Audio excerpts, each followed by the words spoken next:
Hey y'all, and thank you so much for tuning in to Respectfully with Miss Pretty Young Thing. I'm your girl PYT, and let's get into it. All right, y'all. So, Deja Vu, Season 2.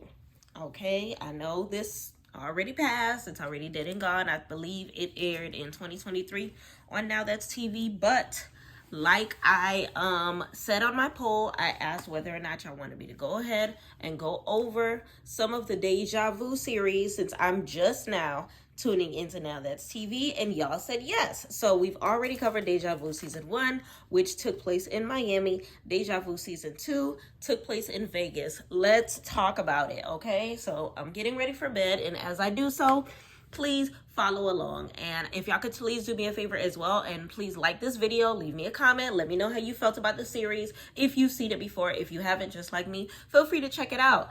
And subscribe to my channel so that you can check out some of the other recaps that we have, as well as some of my live reactions to some of the shows, as well as turning those post notifications on so you know when I am posting, as well as please tell a friend to tell a friend by sharing this video so that y'all know when PYT TV is on Respectfully, okay?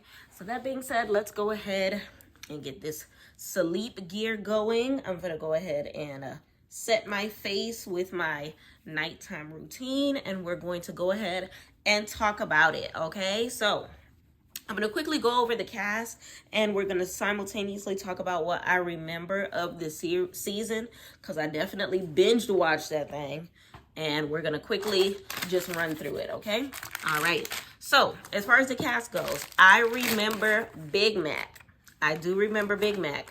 Big Mac, he gave Now That's TV's Krishan, and what I mean by that is the tooth, okay? The tooth. If you've seen my live reactions to watching Now That's TV Love and War, you know Love and War is the first series that I ended up watching from Now That's TV, and it was my first time seeing him, and immediately the first thing that I noticed was the missing tooth, okay? So he's definitely there, Krishan. It's funny that his name is Big Mac and he's small.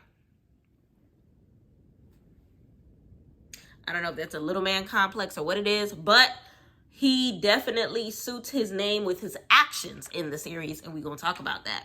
Okay, Big Mac ends up in the series having his fair share of run-ins, but for the most part, he tried to be as unproblematic as possible, and by way of only standing up for the queens and kind of sort of doing his very best to be there for them in the best ways that he possibly can. This is including the born women as well as the trans women, or whatever the case may be. He's definitely a sweetheart. He's definitely cool in my book, okay? So the next person that we have is Tokyo. I'm not gonna hold you. I don't remember Tokyo at all in the series. I can't even tell you what she looked like, whether or not she was cute. I do remember that they mentioned that she was on Big Lex's cabaret. I don't know what else to call it because I haven't seen it. I don't know what it's called. Big Lex's show. The same Big Lex from Jocelyn's Cabaret. The one that Jocelyn fought after the Floyd Mayweather fight. That Jocelyn. I mean, yeah, that Big Lex. Okay, so we had a run-in with her. Then we had Blueface Barbie. Blueface Barbie is also a Jocelyn's Cabaret lady, okay? If y'all remember, I believe she was on season 2 of Jocelyn's Cabaret, if I'm not mistaken. Let me know in the comments if you recall her. But Blueface Barbie, she is a little controversial because she is Caucasian and says the N-word. I don't know. Not really feeling it too much. Why are you saying it? Who told you that was okay? Whoever did, shame on you. Okay, it's giving Gretch just a little bit. All right, so she's there, and it's kind of weird that she's there in the first place because it's one of those things where, like, from what I can see, looking at the lineup of Now That's TV, she had her own show on Now That's TV, like a love type show, like a I Love New York. So it's like hustling backwards a little bit to move from having your own show to being a member of a casted show where they're getting to know different personalities and doing different challenges and things of that nature. And respectfully, she was boring for the entire season. So it was just like, huh? Like, she didn't provide anything on the show itself except for more reason for people to believe that she's a 304. No offense, because one of the people that apparently she did not choose for her love show ended up on the show. Although he wasn't a main cast member, he was there. He had a New York accent. It was giving Queens. And he was just like, oh, you be acting weird towards me or whatever the case may be. And it was one of those situations where it was just like, okay, so I could tell you and him had relations. And I could tell you felt some type of way about the relations and something went wrong and you ended up not choosing him. And then he kind of sort of dubbed you or didn't pamper princess you or something. I don't know. Either or, it's giving she used to be a 304 and now someone has turned the 304 into a housewife because she's now in a relationship. And he, I guess you could say, still treats her like a 304. And he's not the only person in the house that feels that way. So we're going to get back into that. Okay, so that being said, we introduced to Blueface Barbie. We are also introduced to Gucci.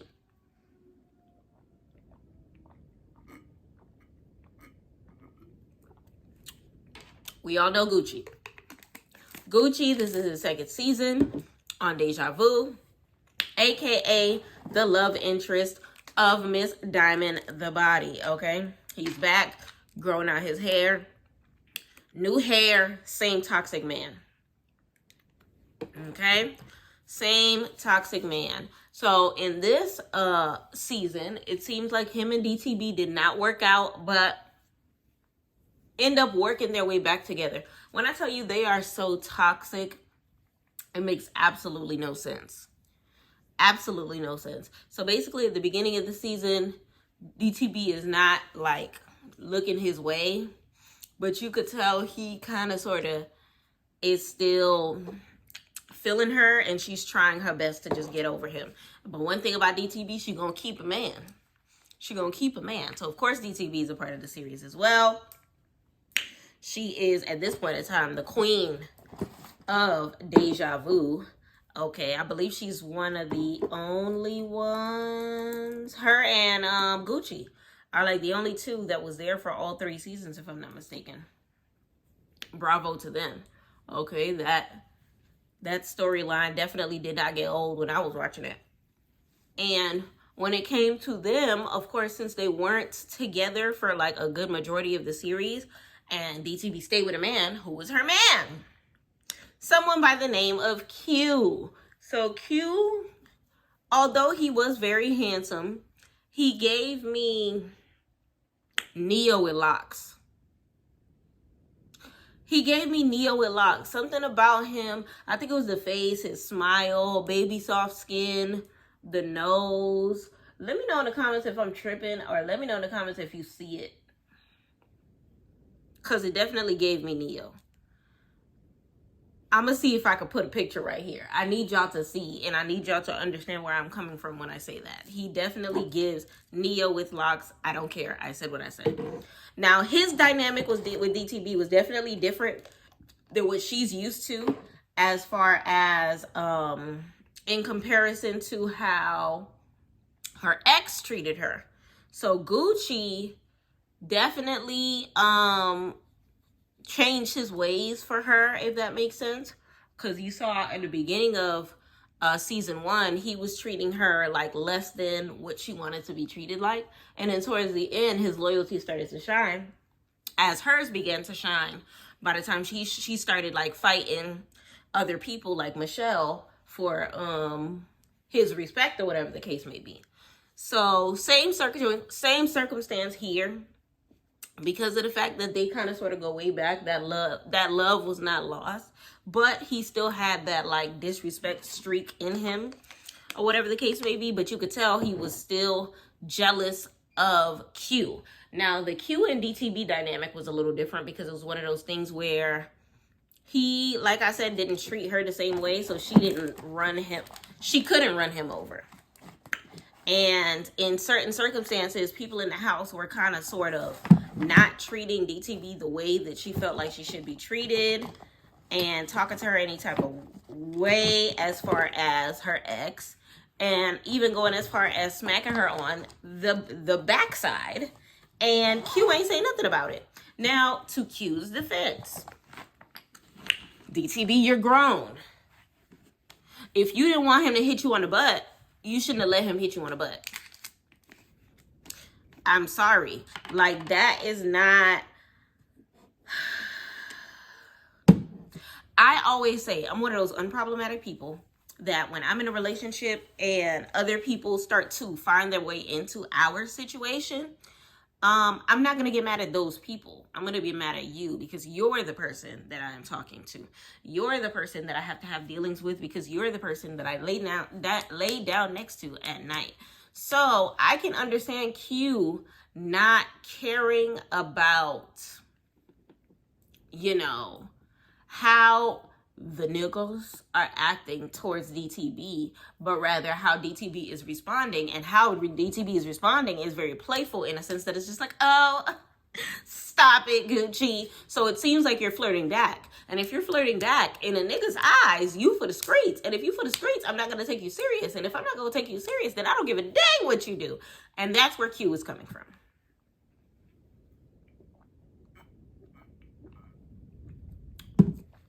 I love me some DTB, but I understand wholeheartedly where Q was coming from. Now, because DTB was not getting her way, it ended up in a circumstance where DTB was trying to throw him to the curb. Keyword trying to. Because she ended up taking his stuff out of her room and trying to toss him into the hallway. He wouldn't allow her to. That turned into him having to not necessarily put hands on her, but like yoke her up a little bit, and she didn't feel that. And then, of course, in true I'm not gonna say Captain Save-A-Ho, but knight in shining armor manner, Gucci comes to her rescue, tells him, leave her alone, get your ish out, we're not gonna have no problems, you just gotta leave. He said, I'm not leaving, what you want to do about it? They end up fighting. Respectfully, Q won.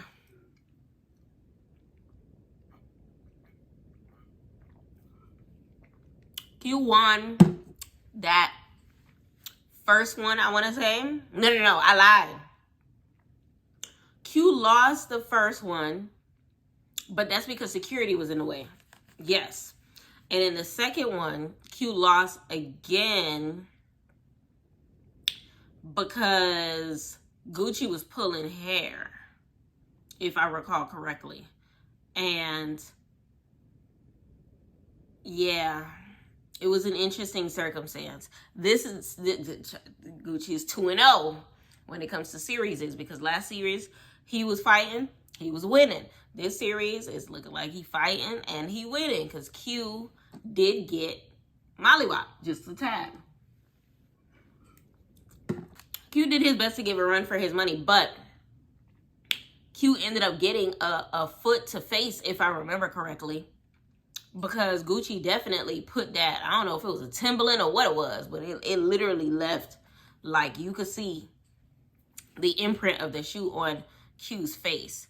And that kind of sort of quieted him out for the rest of the series, all the way until DTB apologizes, like, towards the end, and they kind of sort of make up or whatever the case may be. Another person on the show is someone by the name of Tootie Raw. Tootie Raw, it's crazy because throughout the entire series, I was joking around calling him Boosie Jr. while I was binge watching it. Come to find out, that is Boosie's son. He has the exact same Boosie fade. He's literally just a brown skin / dark caramel version of Boosie, because we know Boosie is chocolate. But it was still interesting to find out that that was the case. He was real chill on the show, nothing crazy. He actually was one of the former love interests, if I'm not mistaken, of Blueface Barbie. If I'm not mistaken, he is the same. Oh, no. I lied. That was another gentleman. It was the big head one. Megamind. What's Megamind's name? Freddie P. Boosie Jr. was unproblematic.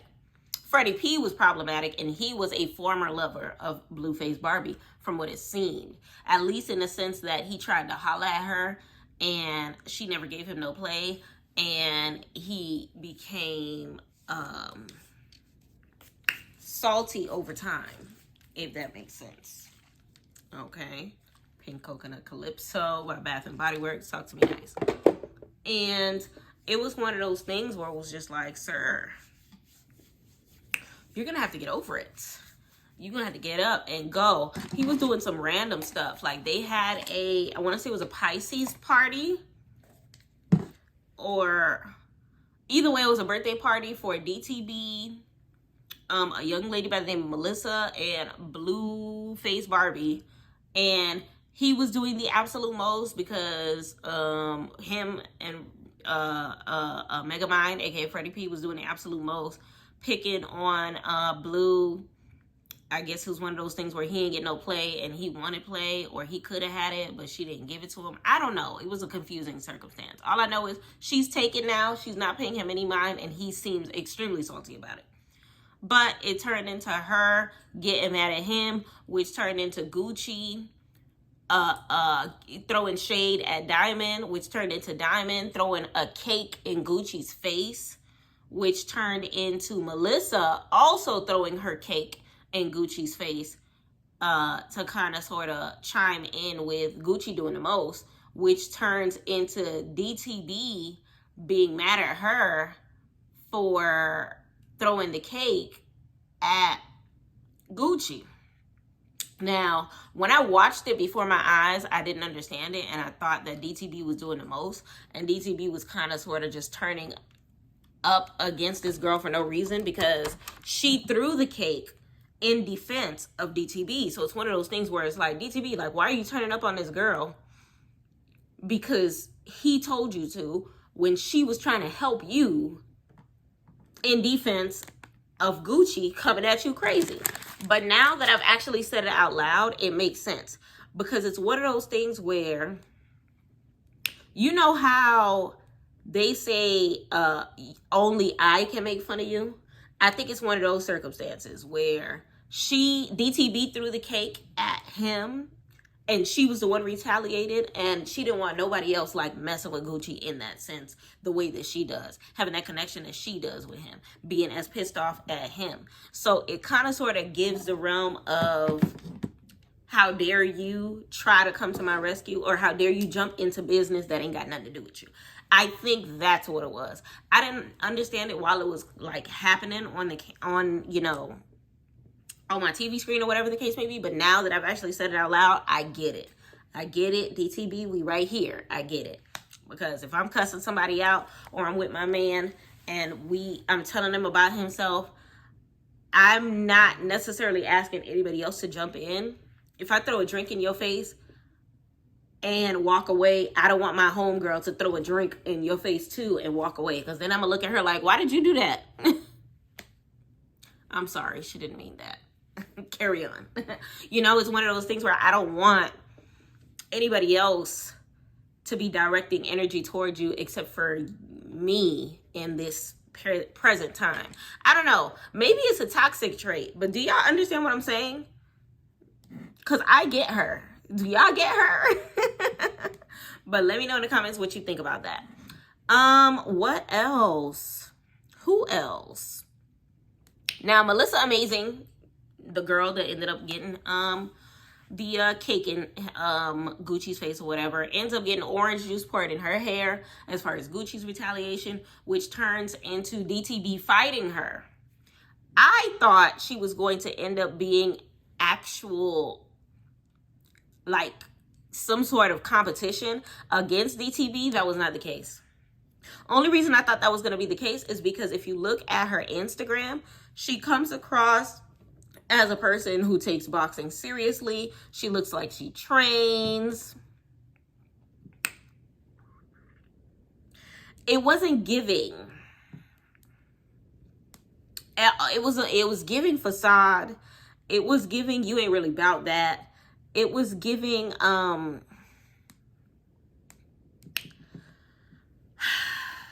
let me know in the comments what you thought about Melissa. But then tables kind of sort of turned, because Melissa, I guess in a sense, she was trying to be up under Gucci. And when that wasn't working, she kind of sort of geared her attention towards another young man. Let's talk about him. His name was Duke. Duke was an interesting character, because Duke was the fellow light-skinned man, but you know how all light-skinned men automatically think that they handsome? Duke, you ain't all that, sweetie. You are not all that. And it's crazy, because before the allegations came out about his orientation, I kind of sort of had a funny feeling that he was not a straight line.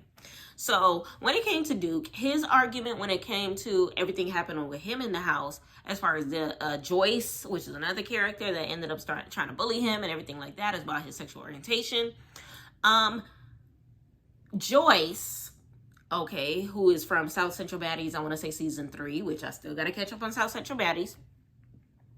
Joyce is a trans girl who ends up finding him on the dark side of Twitter, in the gay section of Twitter, and it's seen as a like, what are you doing here type of situation.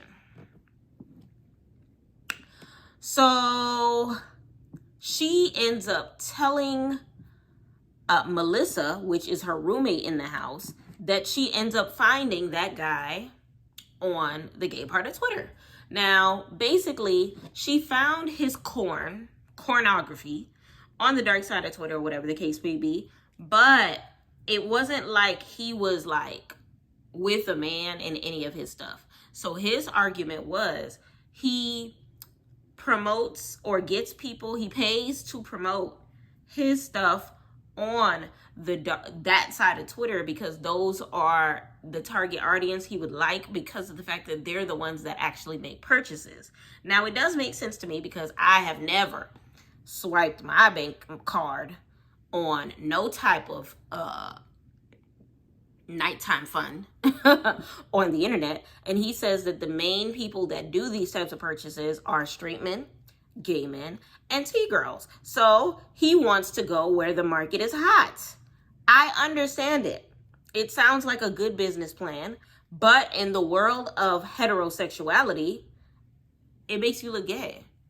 So immediately, Joyce does not want to take these matters into the streets as far as telling people that that is the situation. But Melissa goes straight to him and says, hey, I heard that you swang that way. Shawty swang that way. Because of what Joyce said. So Joyce was pissed at her, because it's one of those things where like, girl, that wasn't your business to tell. Like, I told you in confidence because you're my roommate and I thought you were cool. But now you're showing me that you ain't ish and that you don't know how to keep your mouth closed. And I 100% understood where Joyce was coming from on that situation, because it's literally one of those things where it's just like, I don't like telling somebody something and then they tell everybody else. Especially if we just met in the house. Like, they've only been in the house at this point in time, like, what, 48 hours? So how you just gonna go and take something that I told you and go straight to the horse? That didn't make no sense to me. Like, that didn't make any sense to me. But it wasn't until later, after the fact, that it all made sense. So from this point in time, Joyce had already had run-ins with 2 different people in the house. So by then, Joyce had her run-ins with Gucci, which I feel like the situation with Gucci was uncalled for, but because of how season 1 reunion ended, where Gucci ended up having allegations for allegedly having relations with Kenzie, he probably was trying to separate himself in every way possible from every T-girl, every man, every dyke, any sort of member of the LGBTQ, no member whatsoever. He doesn't want any parts, which I understand. I've seen straight men try their best to fight for their manhood because of rumors, but then I've also seen curious men do the same thing so that they can protect their ability to be able to tell their story for themselves. Either way, it's wrong for someone else to tell your story. That's just how I feel about it. So Joyce, you were wrong. Not Joyce, sorry. Kenzie, you were wrong last season for doing that. And Joyce, you were wrong this season for trying to out him on it. Okay, because Joyce was definitely bringing up last season stuff when she was stepping to him, but he was wrong to hit her, respectfully. Now, as far as Duke goes, Duke also tried to fight Joyce. Man, Joyce is definitely, I like her, but she's extremely messy and puts herself in circumstances that she ain't got no business being in. So it's one of those things where, like, you're trying to out these men, and because of that, they're trying to fight you because they don't see you as a woman. They see you as a man that's trying to fuck up their manhood. I'm not saying they're right for thinking that, but I'm not saying that you're right for acting that way. Okay? So I want to say it was there that it began a situation in which unfolds between Big Mac and Duke, if I'm not mistaken, because I remember a bit Mac ends up standing up for Joyce, if I'm not mistaken. And a little before that, there was already some tension between him and Duke, which turns into them fighting it out. Okay, so Duke versus Big Mac. The first time, it was kind of the same thing as DTB versus Michelle in the first season. The first time Duke versus Big Mac went it out, I want to say Duke won. Second time, respectfully,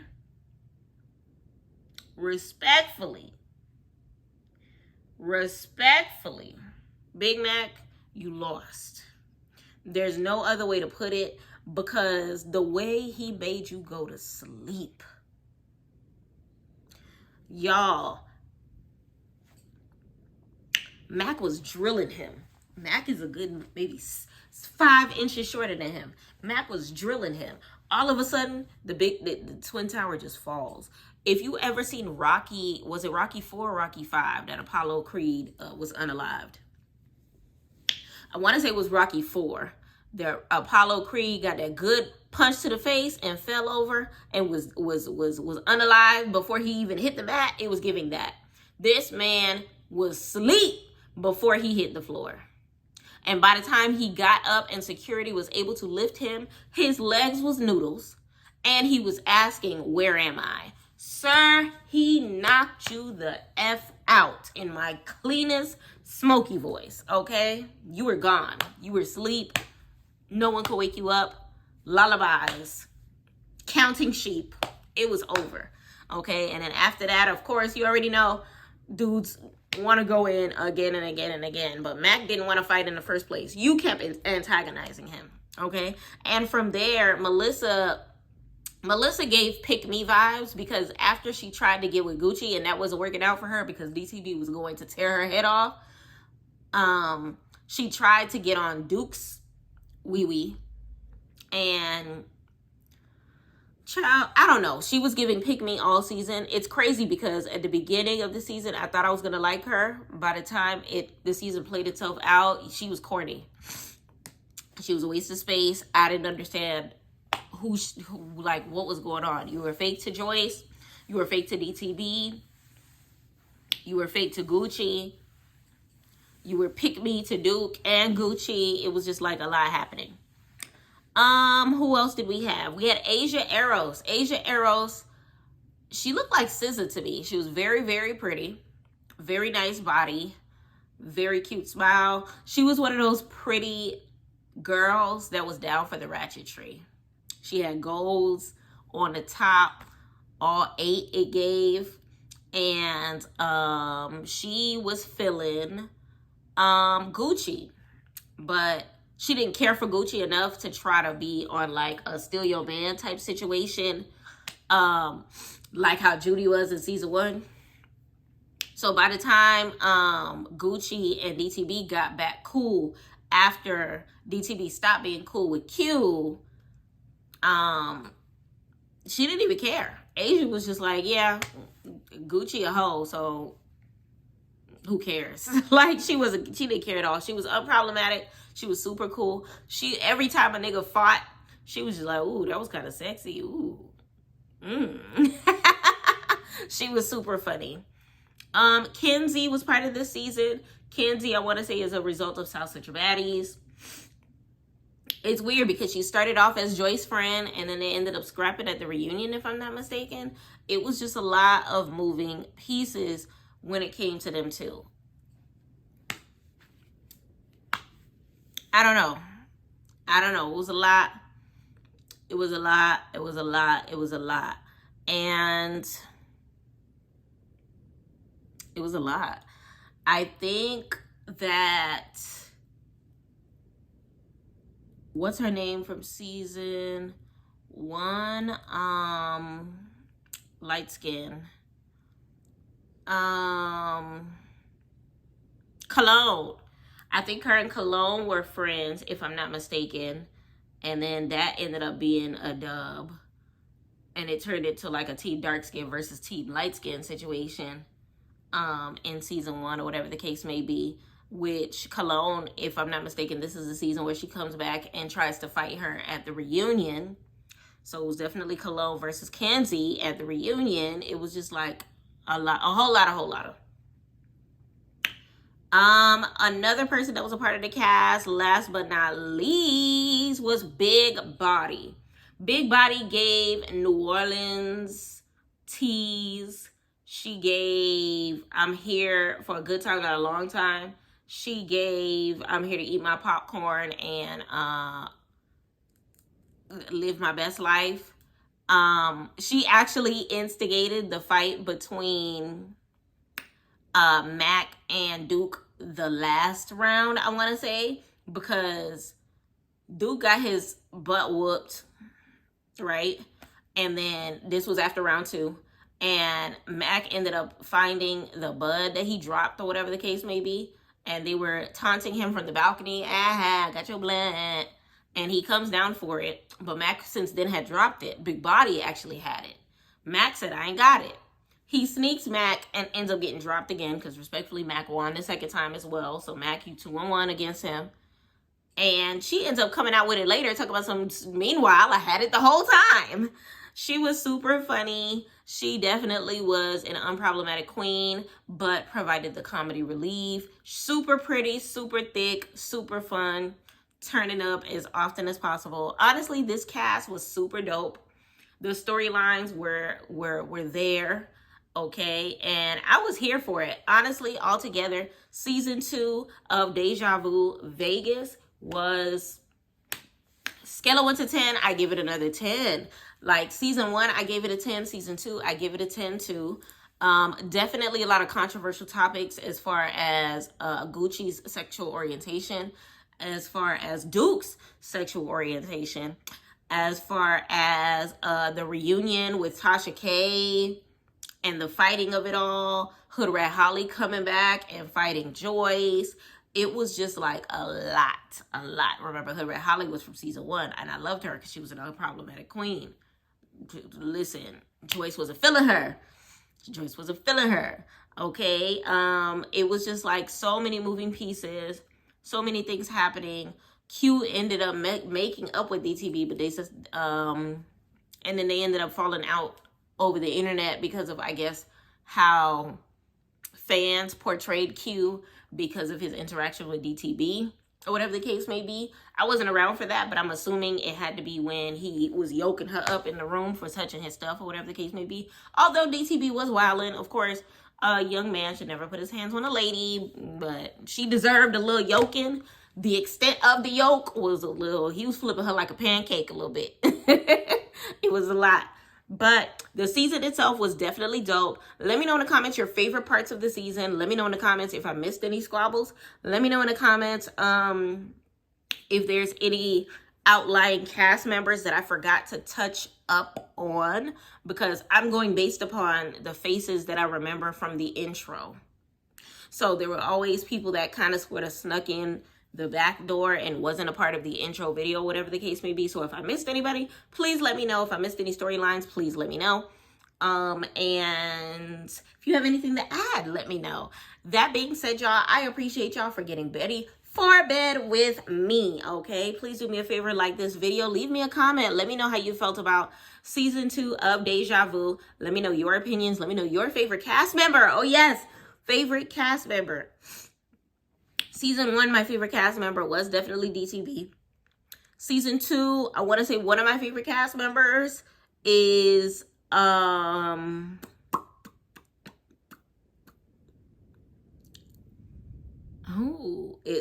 I feel like it's DTB by default, but I want to give some of the credit to Big Mac because he did his big one. He definitely did his big one. He is definitely, I could crown him the king of Deja Vu as far as this season goes. Let me know in the comments if you agree. But definitely scale of 1 to 10. They did their big one once again.